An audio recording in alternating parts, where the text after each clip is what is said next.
l'ancien hôpital Félix-Guyon. Le premier hôpital moderne de La Réunion est inauguré en 1904 au camp Ozou, non loin des quartiers populaires de la ville, les plus touchés par le paludisme. Afin de limiter la propagation des virus, l'ingénieur Laniel conçoit une vingtaine de pavillons répartis le long d'une allée centrale. Selon leur statut social, les patients occupent des bâtiments plus ou moins confortables. Les plus aisés se trouvent à proximité de la rue, les plus pauvres en fond de parcelles, près de la morgue, non loin du rempart.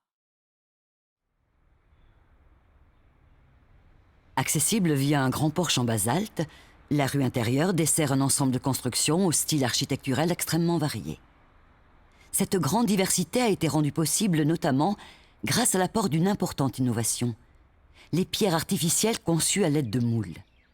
Ancêtre du bloc et autres parpaings, cette technique utilisée pour la première fois sur ce chantier public va se généraliser à La Réunion dans la seconde moitié du XXe siècle. L'un des plus beaux édifices du site est celui réservé aux patients de première catégorie. Ce vaste bâtiment à étages dispose notamment de varangues dotées d'élégants garde-corps en fonte d'art.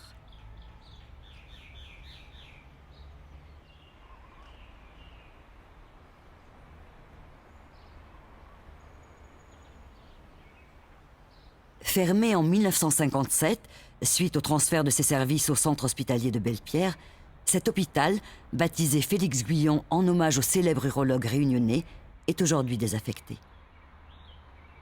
Reflet des théories des médecins du XIXe siècle sur l'hygiène et la santé, il est cependant protégé depuis l'an 2000 au titre des monuments historiques.